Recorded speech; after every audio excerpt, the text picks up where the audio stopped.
Firstly, thank you very much, everybody, for joining today's session when Headless aligns business and IT.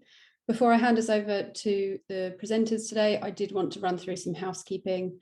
On the webinar interface, you should see that there is a Q&A box. We encourage you to use this throughout today's session so that you can be interactive with the panelists that we have. We have Bernadette Nixon, the CEO of Algolia, chairing the panel discussion, and then experts from the likes of Amplience, Algolia, Capgemini, commercetools, and Fluent Commerce. This session is being recorded and we will make it available afterwards as well. So without further ado, I will pass over to Bernadette. Lovely. Wonderful. Well, good morning, good afternoon, everybody. It's great to be with you all today. And it's distinctly my pleasure to be moderating the panel and hear from all our fine experts. Maybe we could just start off with Lawrence. Just introduce yourself and sort of a one-liner on what your company does, and we'll go around the virtual room for everybody. Yeah, sure thing. Good afternoon, everybody. So I'm Lawrence Roycroft. I work in the sales team here at Fluent Commerce, and we are a distributed order management company. Awesome. James? Hi, everybody. I'm James from commercetools. So as an intro to commercetools, if commerce was as a platform was a car, we would be the engine and probably the chassis as well. So we're the reliable, limitlessly scalable, but somewhat maybe boring parts, which you hang all the exciting composable tech like Amplience, Algolia, and Fluent on top of. Love metaphors. Thanks, James. David. I'm David Barth. I run our technology partnerships at Algolia, and we are a search and discovery API first platform. Wonderful. Emily. Hi, everyone. Emily Godfrey. I'm a senior solutions consultant for Amplience. Amplience is all about content management and experience. Wonderful. And Matt. Hi, everyone. I'm Matt Bradbeer. I'm at Capgemini, which is a big agency, digital agency, well, end-to-end agency, and I look after commerce for TCX in the UK. Great stuff. Well, let's jump in. A nice softball to start off with. What is Headless and MACH and Composable, and what do they mean for the business? Matt, we've all, I think we all love your answer best on this one. So why don't you get us rolling? Okay, well, I'm going to spin that around the other way. So I think I'm going to start with Composable. And these terms seem to be quite interchangeable, but actually they mean very different things for different people. And we need some clarity, I guess, on this. So for me, Composable is a strategy, it's a philosophy, it's an approach, it's how you're building out your capability and your architecture. It used to be called best of breed. I think now it would be best to call it best of need. So you're moving away from I guess if we use Lego as a people do all the time, as a view, we're moving away from Duplo to proper sort of normal adult Lego, and being able a lot more capable in terms of building out complex structures, but in a very, very simple and composable way that fits your business and the way that you want to go forward. MACH is more of a tech stack. MACH obviously stands for Microservices, API, Cloud Native SaaS, and Headless. And that leads into Headless, which is being used as I guess a catch-all term for MACH and Composable. And one, I think Headless is very much around detaching your front-end experience from what's behind it and really freeing up your business teams and your marketing teams to work with that experience layer. In terms of Cloud Native SaaS APIs and microservices, that's really the technology that underpins a composable strategy and allows that to happen.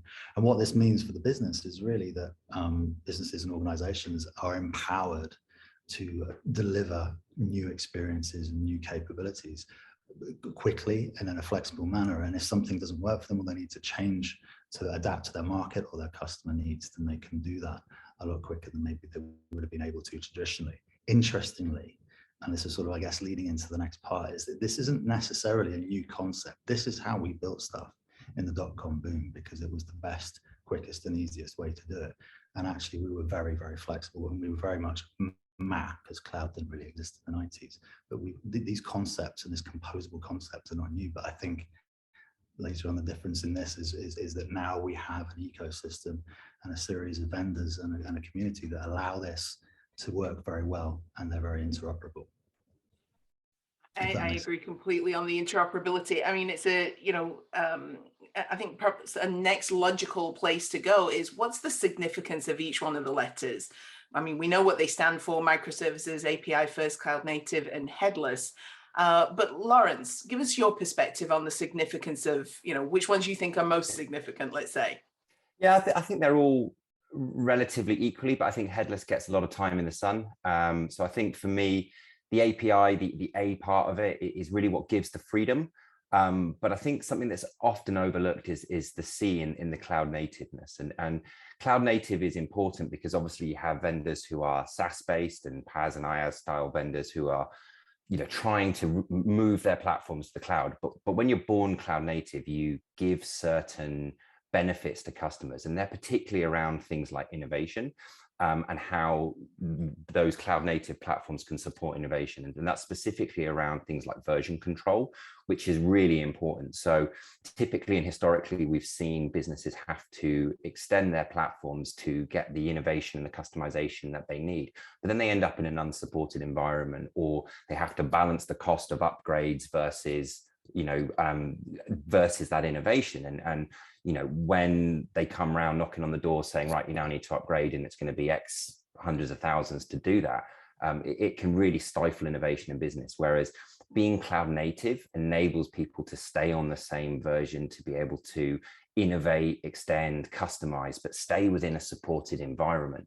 And that really means that you can thrive as a business, create bespoke software solutions for yourself, but within a framework of control and safety of a platform.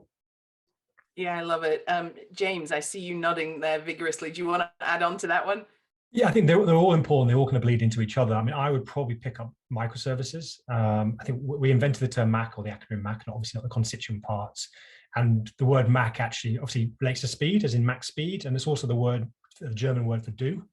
It's kind of where the essence of the word came from. And the kind of doing and the speed thing, I think, is really, microservices are a key part for that. Their ability to break complicated systems into their component parts, connect that with an API, that kind of gives each of the developers the freedom to kind of work independently, not to be tripping up over each other. I think the essence of being able to release and test and learn and iterate, you want to be able to do that daily. If you're stuck on a quarter release cycle, you only get 4 times a year to test and learn, you literally don't have any chance. So the reason why I think our growth has been so significant is because of that agility, flexibility, and the freedom that come from having this decoupled, stateless APIs, which have microservices in the background. Yeah, I mean, I think what's coming out is the interconnectedness of many of these concepts as well. We certainly believe in the power of API first, but it's really because of, ironically, because of the human connection. We consume data as humans via apps and orgs, whether it's, dynamic websites or physical apps, have to make these beautiful experiences for us to be able to consume them and want to consume them. And the APIs allow the flexibility, because you can then have individual autonomous services, microservices, that can enable you to present everything, equally, consistently, across all the different interfaces that we expect as consumers. Maybe some final thoughts from you, Matt, on this one, perhaps. Yeah, I mean, I think I'm tempted to go with Lawrence on this one in terms of the ANC being the most important part of it. In terms of headless is everything's headless, really. Everything can be headless. It's not a major differentiator. It's a very important part of what we're trying to do. In fact, I'd use detached as more of a more accurate way of describing it. But I think, yeah, it's definitely the ability to plug things together very quickly is for me very important, and that really comes down to the APIs and how that's structured. Before I know we want to talk about omni-channel on this, and I'd love to hear from Emily, but we've got a question from the audience, which I think is very germane to this discussion, which is, it's been observed that MACH or composable, is very highly understood, as something that's kind of plug and play, but unless you've got a strong sort of foundation and back end of modernization, it's still got traces of significant legacy, and the composable aspect of the strategy remains sort of a dim and distant sort of vision. What's the suggestions of some of the folks on the panel as to how to overcome that, if that's the type of environment that some of our audience are living in? I've got an answer for this one, if that's okay. Sure. So really, I think the beauty of Composable as a strategy is it allows you to mix it up. And so when we're talking to a lot of clients and prospects about their journey from a monolithic or traditional setup, how are you unpicking that? How are you evolving that situation without going big bang? How are you introducing the maturity and the capability into that organization to be able to go composable, because there is an element of capability and maturity to allow you to do it. And if you adopt that strategy, you remove a lot of the blockers that you would have had before if you were just thinking in terms of the big Duplo bricks. If you're thinking about breaking it down and composing an architecture going forward in a very detailed way, or a very service by service manner, then this allows you to do that. It reduces a lot of the risk. So actually it's not a distant vision, it's happening now. And I've got a couple of clients that I'm working on like this week that are doing exactly this. Interesting. So obviously the title of the webinar that we're in today is, aligning business and IT and how headless can play a role in that. So when we think about omnichannel and omnichannel strategies, Emily, give us your thoughts as to what role headless can play in that. Sure. I mean, from my perspective, coming from a content management world, I see three things. The first thing is reuse. So, because now headless content in this headless world is separate from the presentation layer, they could be managed as data. So it just makes it much easier to consume into the multiple channels that our customers actually have. Now, internally, we call it the acronym COPE, create once, publish everywhere. So now you've got a piece of content that you could create once and then consistently deliver it across all of your channels. And then secondly, I think it's about velocity and scale. So, taking the idea of COPE further with the MACH approach, it allows our customers to scale, in our case, the content production process and the speed in terms of creating content in order to deliver things like personalization experiences, contextual experiences, etc. And then lastly, I think it's about agility. So the MACH approach enables you to work with much more agility. You can react to business change a lot quicker. And even if you've got a limited number of touch points, you may want as a business still to be able to innovate and change quickly. For example, you might want to change your front end, like our customers, Liberty London, they've recently upgraded their front end to a React-based front end. In the case of one of our other US customers, Crate and Barrel, they are now creating modular content to serve their main brand and some of their other brands as well. So yeah, I would say those are how I think about it. Interesting. David, maybe I know I've heard you be passionate on a couple of different topics, but BOPIS, omni-channel strategy, buy online, pick up in store, or click and collect, whatever you want to call it. Give us some thoughts there, and certainly panelists chime in if you want to piggyback on something that one of the others are saying. Yeah, so that's what MACH is bringing, I think, to the community at large of retail, for instance, is you can create experiences by adding elements to the experience where it was not before. And BOPIS is a great example of this, because it gives brick and mortar retail a way for them to compete against the pure online players by creating an experience that didn't exist before. You can very quickly bring into an online experience the action of purchasing by bringing, and that's what we've done for a customer like Walgreens in the US, where by bringing information about stock and being capable of geolocalizing the experience, saying, hey, if you want to buy this, you can buy it now and go pick it up in the store right away. And MACH brings that possibility of imagining new experiences or bringing new experiences to the customer to compete in a very extremely fast way. The Walgreens experience, for instance, they were able to deploy these functionalities in 16 weeks, where they had 18 months program if they wanted to build it. So buying a best of breed, composing it with the rest of the functionalities that you already have in your infrastructure will allow you to respond very quickly to an opportunity that you need to have, or to a pandemic, for instance, and compete against the Amazons that are trying to get your business by providing a very easy way for your consumer to actually work with you. So that was, I think, a very great example of what MACH can bring in omnichannel. Lawrence, I think you're pretty passionate on some of that stuff too. Yeah, well, particularly in the sort of order management space where, the business processes that underpin these are omni-channel processes. So you're connecting technology, and going back to the question around, composable and how do you move these things together?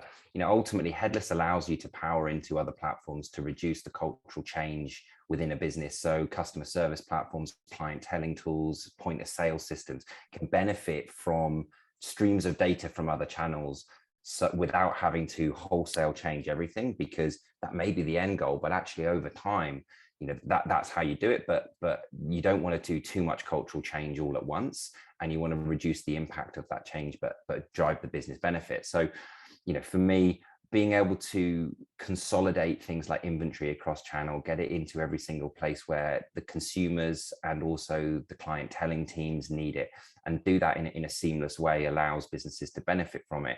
And really support customers in their omni-channel journey. And that's what's driving all of this. We all know that customers and are omni-channel, and that those channels are only proliferating. And that's really where we need to support them and keep adding those channels and keep adding those opportunities to our tech stack to be able to support those omni-channel journeys. Yeah, I completely agree. I think building on what you're saying, that the holy grail in store is having that single API for customer, for product, for promotions. I think more than anything else, checkout.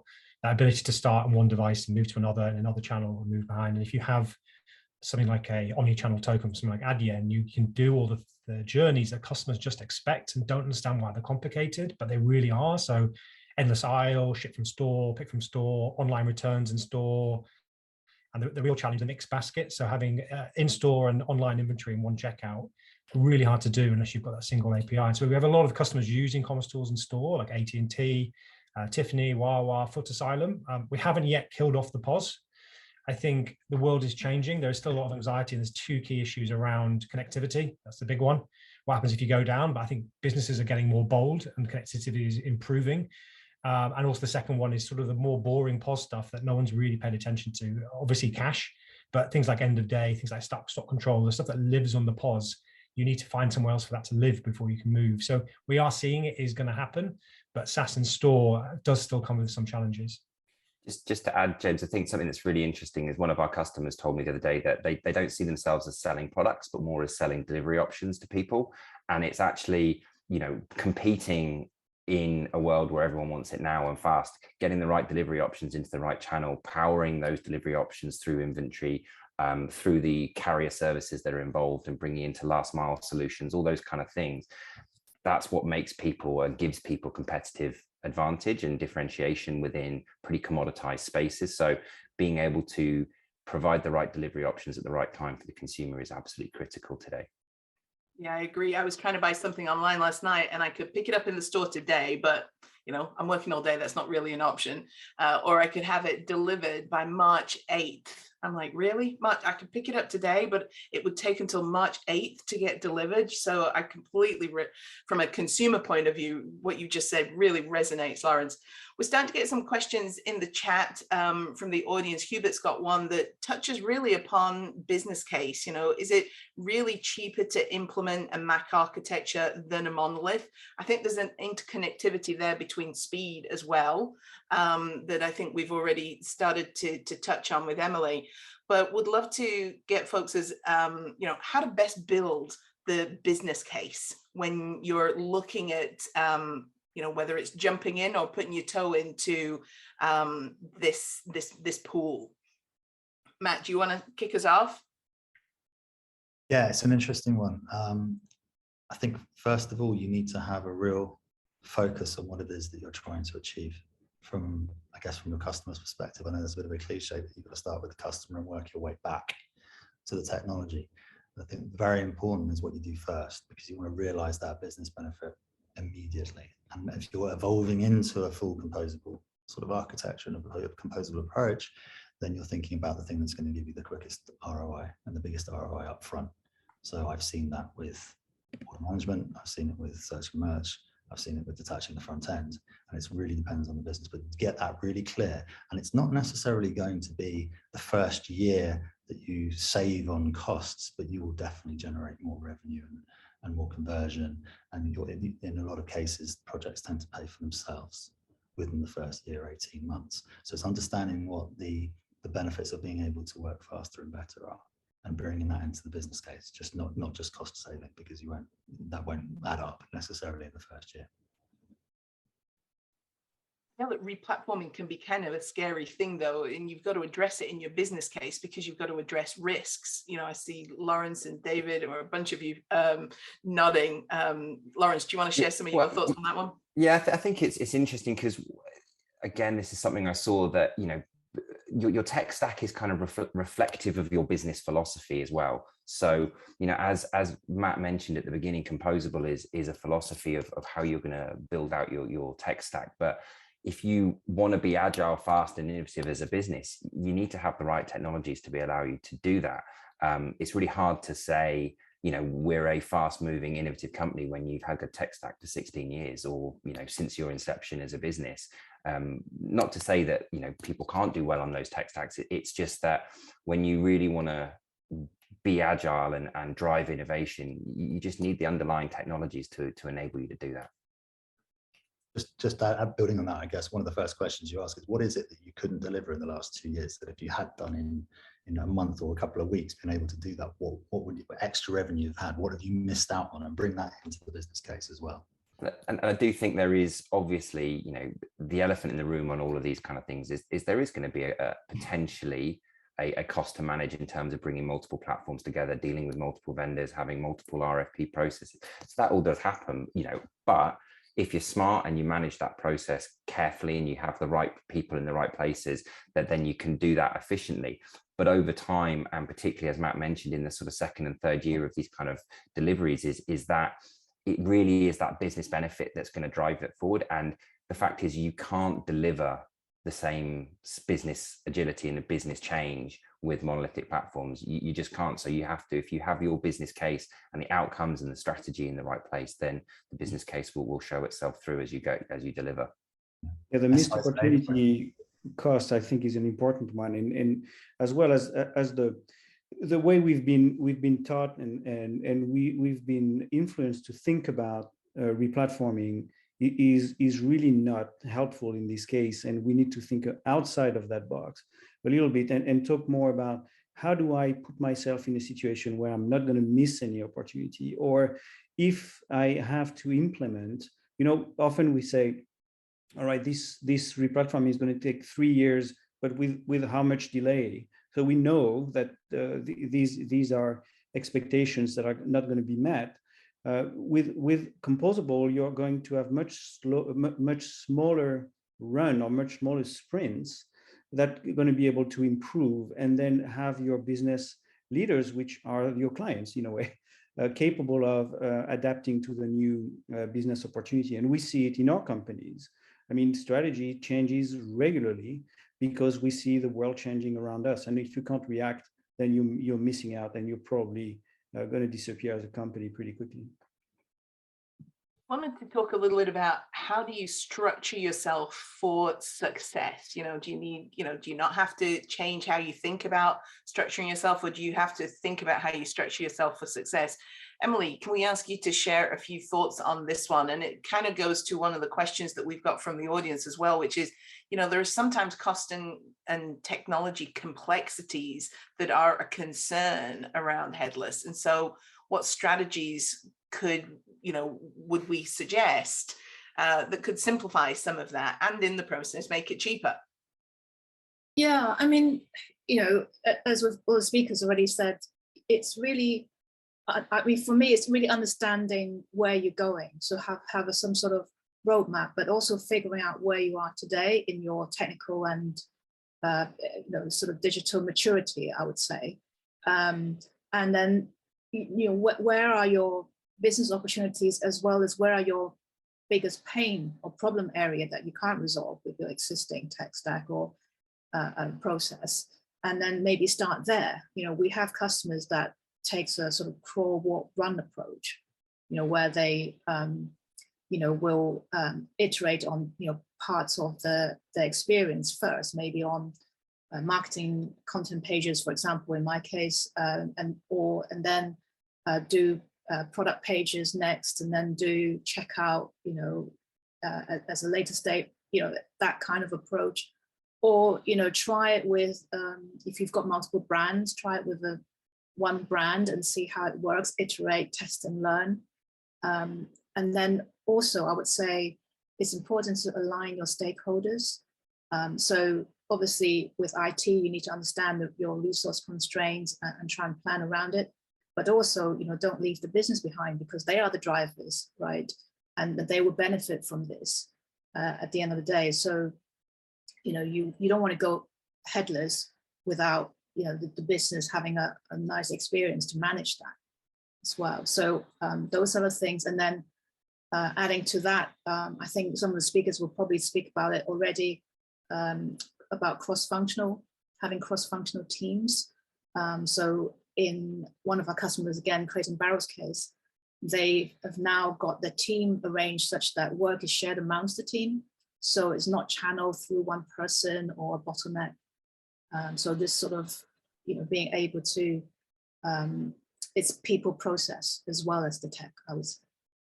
Yeah, we often see, picking up on one of the things that you said, Emily, we often see, especially large companies that have multi-brands, multi-sites, they will pick one or two of the sites, two of the brands to really be the showcase for the new composable commerce approach. And then quite often, take some of that functionality and retrofit it back onto the monolith, because they know that, they've got a long planning cycle, some of them, and they want to get some of those benefits even on the monolithic stack. So it's interesting how we're seeing the coexistence going to, going forward in the market. James, I'd love you to speak about sort of the mindset shift that is required here as well. Yeah, I think there's big mindset shift in the business. The technologies are foundational, but the mindset has to come as well. Fundamentally, things have changed. Previously, technology or change in technology was so expensive, came with such high risk, such long timelines that you had to have a real thinking business rather than a doing business, because the risks were so high.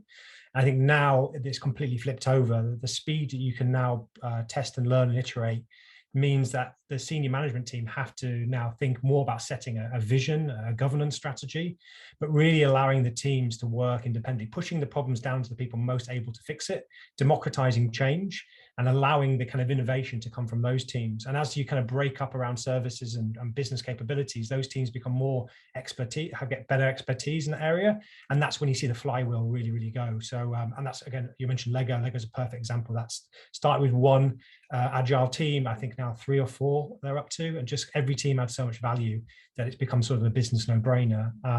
Yeah, so you're starting to see that change, that kind of bottom up with innovation rather than the top down. I was going to add that I think, and people on the panel may say, oh, no, businesses have been doing this for ages, but I've seen an increase in businesses having product owners for specific areas, because what they're buying in the MACH and Composable concept is a platform that they then have to develop. So they kind of have to replicate more of what the vendors are doing in terms of saying, actually, we're going to have someone who owns this product internally and is going to help develop it, help create the roadmap, help create the strategy for that product internally within the retailer, and mapping that across to what the vendors are doing helps them keep those pieces in place moving forward. So that's just something I've seen over the last couple of years, that's been an increase. We speak to more product owners in retailers than I have done before in the past. I'd agree with that wholeheartedly. I think I spoke to 3 or 4 customers last week, and on every single call, there were multiple people, but on every single call, there was a search product manager on the call. I mean, you don't need a full tech team, I don't think. Sorry, David. For this, I mean, you can have an SI in Cap here to represent them, but we are seeing, even those that are almost entirely reliant on the SI, we are seeing a project manager and a product manager to be in-house as a bare minimum, and then the outsource. So again, some people always think, MACH, you have to be very technically sure, and we obviously do have customers that are, who have internal development teams, but the vast majority are very much entirely or at least partially reliant on an SI. It's that technical. Sorry, it's like thinking about it. I think one of the things is Matt was saying the importance of cloud native and these kind of things is like we are reducing the depth of expertise that you need to manage the entire product, right? Because we're bringing all that expertise up front, and therefore the customers really focus on the business outcome that the SaaS vendor is providing. It's like, you know, suddenly you've got a symphonic orchestra in front of you with people really specialized in their instruments, so that you don't need to understand how the instrument works. You just need to understand how to conduct the symphony that you're trying to play. And I believe that helps fostering those kind of pods organization or product organizations to be more and more efficient in that domain. You were going to say something. I was going to risk sounding quite salesy, so I'm not going to. I'm just going to change the way I was going to present it. So basically, I think that the trick with this is SIs have got a really important role here if they get it right, and a lot of that is to help conduct the orchestra that when we're composing pieces and putting things together, is to be that trusted advisor with clients and prospects, and to be able to really put, I guess, drive the bus was a phrase I think some of us had used. That's not meaning that they take the lead and they're better than everybody else, but I think that allows that they're in an objective place where they can pull this in. And it comes back to the maturity of businesses and being able to do this. That's, as David said, we're all experts in what we do. You guys are all experts in the technologies that you've built. A client that's really on the ball and thinking about it will use that to their full extent and not think, oh, we don't have the in-house capability to do this. They will bring in people and rely on people in the right way. And actually, if you're doing it properly, as from an SI point of view, you're not trying to land, expand and take over. You're trying to train up that organization to be able to do this and become a mature organization. And that's a very key role for an SI to do in partnership with vendors. Talking about, oh, sorry, James, you. Sorry, but yes, I was just saying, I agree with Matt. I mean, the SI has a very important role. I mean, the knowledge economy of a business changes when you move to MACH. When you use, everything came from one vendor, yeah, it was, you had to do a lot of compromises, but you had one person to go to for insights. So now businesses have to decide, okay, what is the bit that we're going to own and we're going to have that knowledge internally. So some of the luxury retailers obviously go for the front end and the experience, but there's things at the back end, the nuts and bolts, the commodities, they just want them to do their job, and they potentially want to lean on the SI to have that insight. So you have to kind of decide as a business where you're going to throw your resource in terms of understanding and wanting to own something, and which is the bit that you can outsource and work collaboratively. If you haven't got a tech function of 30, 40, 50 people. We wanted to spend a chunk of time actually discussing best practices. And I know from a practitioner perspective, Emily, you've got a lot of passion around this. You talked about your crawl, walk, run sort of philosophy. Can you lead us off for this section? On best practices around how to best approach with a crawl, walk, run sort of strategy, implementing MACH into an environment. Yeah, I guess, as I said before, it's not just about the technology decision, but involve the business teams, right, inside the process. And and James and others have already talked about, having expertise, around good SIs that have experiences in implementing MACH architecture, to help you, and just one of the things that I think with MACH and Headless is that it's not ever a finished process. It's almost, I like to say, it's the gift that keeps on giving, as in you could keep doing things and keep innovating and keep changing things around and testing things. And so some of the things I would say is that it really depends on your roadmap, where you want to get to, and then decide on an approach, get your stakeholders behind you, and then go for it. one of the things that one of our customers will always say is that, you know, fail fast and move forward, and you can do that with a MACH approach.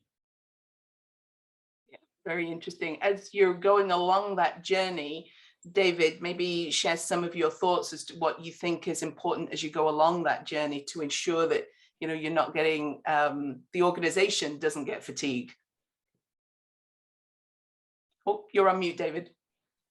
I knew I was going to do that. Sorry about that. Yeah, measure often, and measure and give feedback to the business often.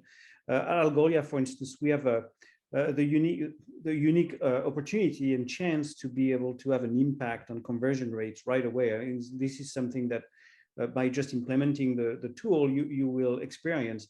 And so we encourage our customers to separate their projects in chunks that can actually be reported on. And Bernadette, you mentioned that a little bit of being able to say, hey, let's implement that country first and measure a certain number of KPIs immediately.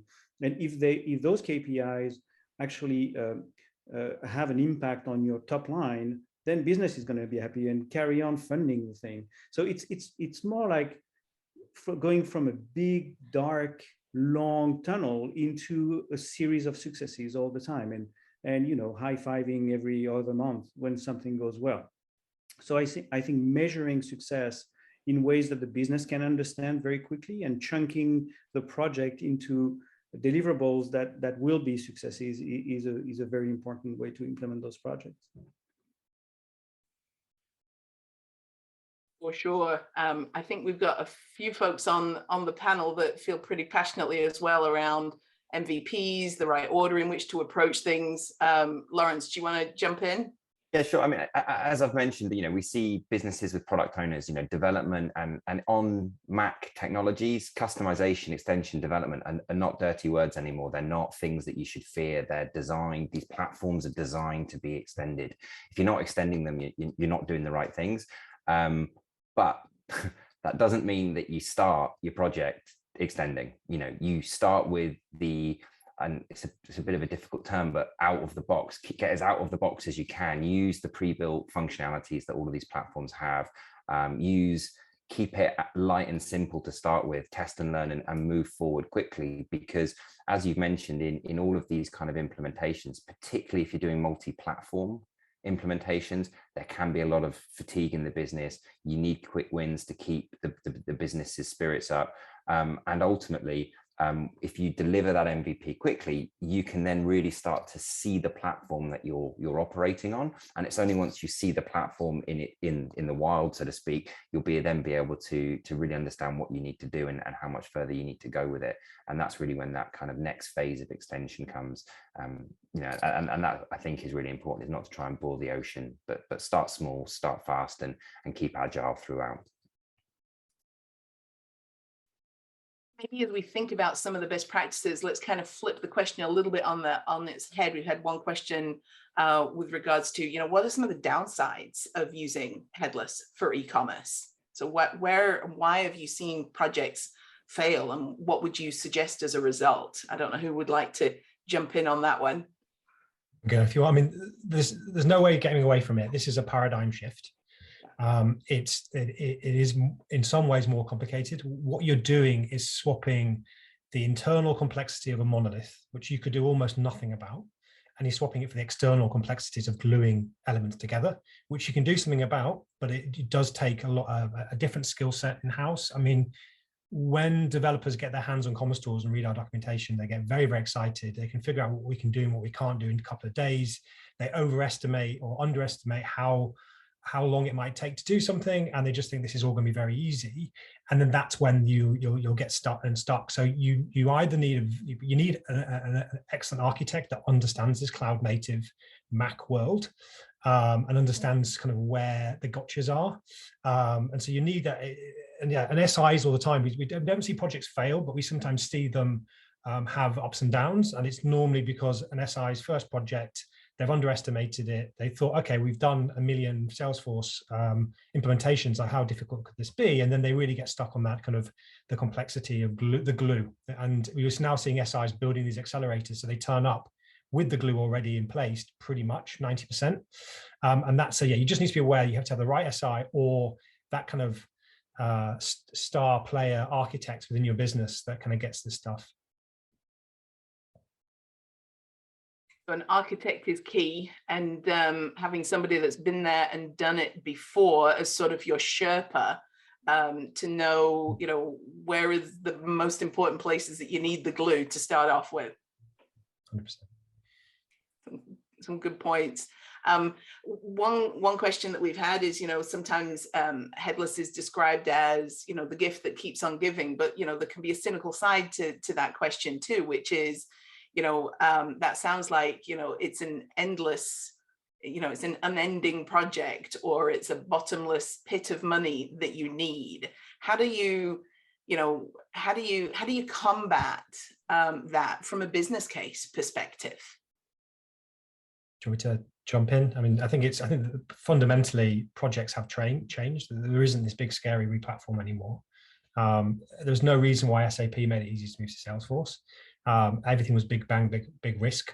I think now, all the words are so violent nowadays, but as we strangle the monoliths, you can go part by part. So rather than kind of creating an SOW document, giving to an SI, and then waiting 18 months, maybe a year, if you're lucky, and then by the time they deliver, the world has changed, the business priorities have changed, it's no longer fit for purpose.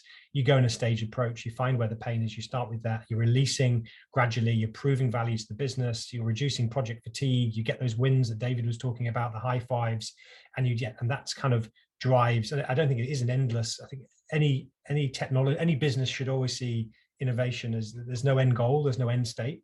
You're always going to be looking and seeing what the market's doing, and also trying to get slightly ahead and build those moats around your competitors. And that's fundamentally the value of the MACH approach, is that so we talked about the car and buying the engine and building the car, but tomorrow you might need a spaceship, or you might need a boat, and you don't want to be throwing everything away. It just changed some of the components and you kind of away. So that kind of agility, flexibility, freedom. And I'm rambling now. I'll pass to Matt. You know what? Yeah. This bottomless money pit concept.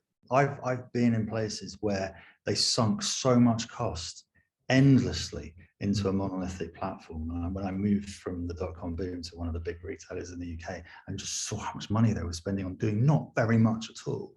I don't think that's fair. If you get this right, if you get a MACH composable setup right, it's not a bottomless pit, because you're keeping that architecture open. You're not hitting the upgrade challenges that you get from a monolithic platform. You're not having to think every 2 to 3 years, how many millions of pounds am I going to have to spend to get to the next version because my one's coming out of support? That goes out the window. That doesn't exist anymore. So actually it's not, because you're building that capability out and you're evolving it. So the approach should be an evolution into this as an end state by augmenting what you've already got, de-risking it, and then effectively swapping it out when the time comes. So I disagree with it being a money. And I think with sorry, James, I was going to say with the money pit side of things as well is that, a lot of the cost when you're delivering on monoliths is actually sort of breaking them down to then have to rebuild them to customize them, because they're not designed to be customized.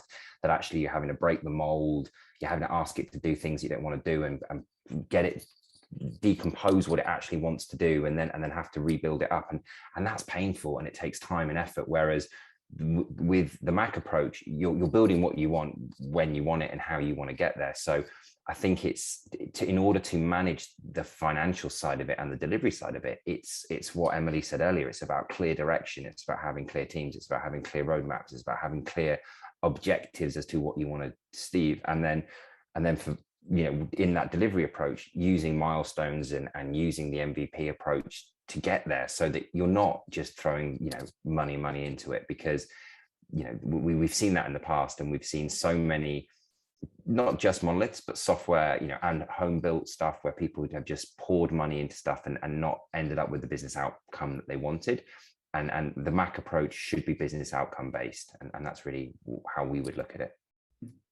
I think you can be a little cheeky about it, because if somebody pushes back and says it's going to be a money pit, the question is, since strategy is changing all the time, do you prefer me to spend less money but tell you no all the time, or have an agile environment that allows me to actually say, yeah, sure, we can do that. We just have to change a couple of things, bring a couple of functionalities together, and then we roll and we align completely.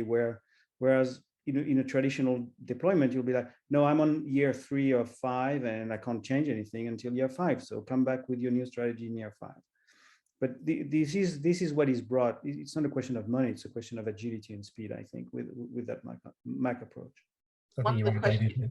Yeah, I think also building the data part into that. And so I used to run an innovation agency, and I saw so many vanity projects coming from senior management that just were money pits.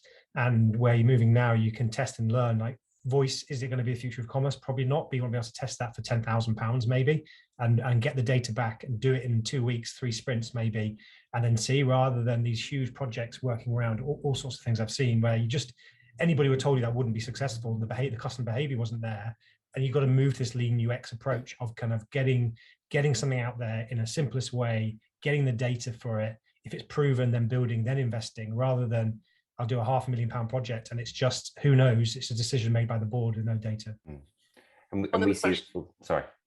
I was just going to say, to that point, we've got one question from the audience that's asking, well, what's the maximum number of different components that we should think about in this composable architecture? Because in a monolith, you didn't have to think about that. But do you get beyond a certain number and it just becomes exponentially more complex? I mean, you always want to include the order management to start with. I think that's the most important bedrock of every good implementation. And I'm sure James is going to say, 300, like, that's fine. That's a fine number, right? Number of APIs you have. But well, most people, I think we're very open, and we have search, for instance, but we're the first to say that it's a find it, get it mission type search. It doesn't have all the benefits of Algolia, and so if a business has a certain requirement around AI and boosting, then we're the first to say, well, it's not right for you, and we'll introduce. I see OMS, CMS, obviously a search, the payment provider. I think that's your kind of core. There are other ones out there. You'd have to have a particular use case. I mean, this is the value. You get to choose. Do I go and find the 5 guys in the shed in Eastern Europe who are the best in the world at doing this one thing? And because I have an API and it's easy to digest, we can use them and we can try them out. And in a week, we'll find out if it's good for us. And if it's not, it doesn't return an ROI, then we won't buy it. So you can start adding those more innovative plays, but the core foundational commodity pieces, there's not an unlimited supply of them. And people are getting more specialized, and I think that is good. We have 300 APIs, but really our core proposition is product management and cart management. And we have some on the extra, which we are for mid-market, or for people that they're good enough.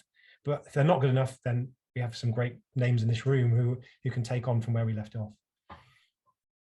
There's one question here for Matt that I think might prompt quite a bit of discussion. It's a great question. It's a long one. I'll try to précis it and shorten it. But basically, the audience member is saying, the approach that you outlined just a little while ago, Matt, is pretty out there in terms of most SIs' approaches, and it's each SI has a practice for a particular.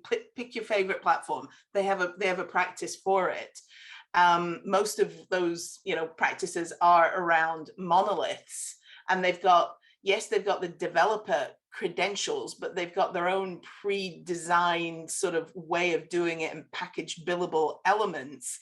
And it seems that kind of doesn't fit with the new world and the MACH model. And so how might the MACH vendors sort of enable sort of a wider group of SIs to demonstrate expertise so that people have a better indication as to who gets it versus who might not? Yeah.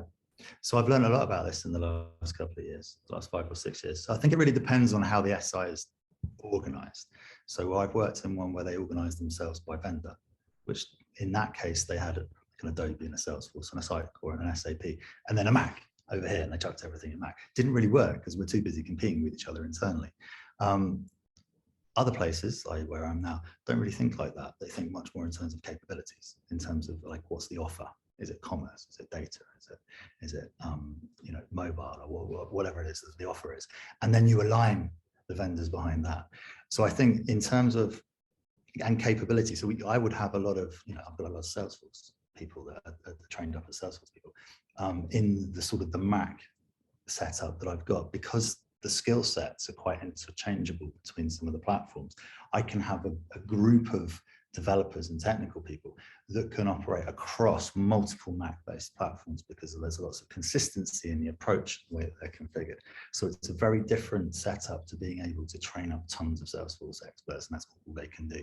I've got people that can do commercetools, can do Fluent, can do Algolia, can do Amplience, can do all sorts of different things, and that can be one person that's capable of doing all of those things. They're not unicorns. They used to be. I'd say 2 or 3 years ago, that was a problem. It's not so much now, and I think the vendor community are very supportive of that. I'll let one of the vendors.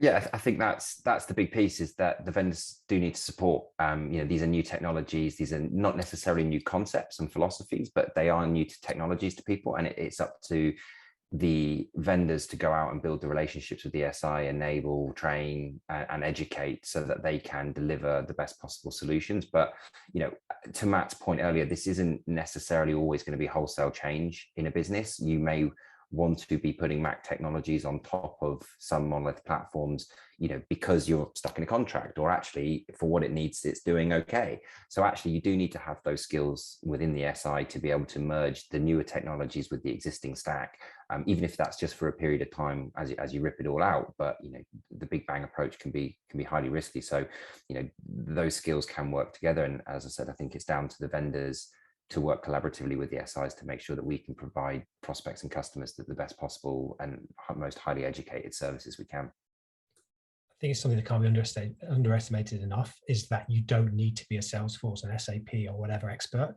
which were the hen's teeth and impossible to recruit. If you're a decent developer and understand how you can consume an API, you can read our documentation in a couple of days, be quite proficient, and probably in a few months be an expert. And that's the same for all the Mac vendors. And that just completely changes things in terms of recruitment. That's the biggest challenge that we're hearing from retailers now at the moment, is how to people with 40, 50 vacancies. And we've really seen interesting stories where people were trying to search for a Perl developer, spent 18 months, had 3 applications, neither of them were any, well, 3 of them, none of them were any good. And then they kind of swap the job ad and start talking about these microservices, API, cloud, and headless. And before they know it, they've got 17, 18 applications in. And I think it was Interflora was saying how, I could have hired that role 3 times over if I had the budget. I mean, it's just a change in terms of enabling the kind of biggest issue that's out there at the moment in terms of the resource gap. One thing I'd add is that we really like Matt's organization, the idea of being organized around an outcome more than around the infrastructure that you have, because Mac is also applicable to more than just commerce. We see that in other industries. We see media really adopting that very, very fast. B2B is also starting to implement those architecture very aggressively. So in those cases, what we like to see are SIs that are helping assess what's going on, provide maybe a blueprint with some vendors. You need to say, we think that for commerce, this is the best architecture and the best set of vendors that you may want to try. But because it's Mac, they are also very open to say, well, maybe we won't take this one and replace it by the other because of your own set of circumstances or the what you want to achieve. So I think it's a very fair and de-risking approach towards how to help customers go towards the Mac architecture and succeed in that way. We have one interesting question. Maybe James, it would be good to hear from you on this. Any thoughts on the differences between B2B and B2C e-commerce platforms and situations? Yeah, I mean, we have a lot of B2B customers. Our functionality probably isn't quite there in terms of some of the core B2B use cases, but I think nearly 50% of the customers are, they come to us because the existing platforms don't fulfill what they need. B2B can be complicated and you want your own kind of workflows. You want to be able to do sometimes B2B and B2C on the same platform. That's what we see a lot. It's the key focus for us going forward in this year, and you'll see some big announcements coming from commercetools in the B2B space. But it is a different beast, and the value proposition is different within a business and how you can sell that in. Matt's got quite a lot of experience in B2B. You know what? It's funny because I think it's the similar to when I went from retail to running an online bank, and everyone said, well, that's very different from retail. And it's not. The challenges are the same. Ultimately, people are trying to shift products or sell something or sell a service or a product. And so what changes is the mentality of those different organizations from I guess a retailer or a B2C to a B2B, they've got very different requirements in terms of speed, and the customers, even though they're still individuals and people, which sometimes gets lost, but everyone thinks B2B is between businesses. If not, you're still dealing with individuals and people who shop on Amazon every day. So their expectations, just because they're representing a business, are going to be the same. They're not going to be any different. So I think there's a slight bigger mentality shift for B2B. There's definitely a sort of consumerization of B2B in the commerce space at the moment. But and people have been talking about that for ages, but I don't think anything's ever really happened with it. And now we've got the commerce technologies to do that. But I think particularly from an order management perspective, there is greater complexity in B2B in the sense that, or not complexity, but difference. Simply, you have a lower number of orders, but they may have a much higher number of lines, much higher number of items in them. You have different levels of pricing, which may need to be housed in other places. There are complexities in hierarchy and data models. So there's a whole load of B2B specific use cases that you do need to address. But what we're looking at is, how can you leverage modern technology to deliver a better B2B experience, and that's because people in the B2B space are craving more of that consumer experience, and things like real-time availability of stock is important in B2B and B2C. If you're creating a quote, understanding when stock's arriving, what's available, what's in the warehouse, what's coming from manufacturer, the lead times, that will affect the quote price, because then you can address different parts of that quote. So, that's really some of the core differences I see in the order management space. I see it too from the search perspective in B2B versus B2C use cases. B2C, if it's a commodity, yes, it's the search bar that's really important. If it's more of a luxury lifestyle good that you're learning about before you make a significant decision, it's the browse experience that's really important.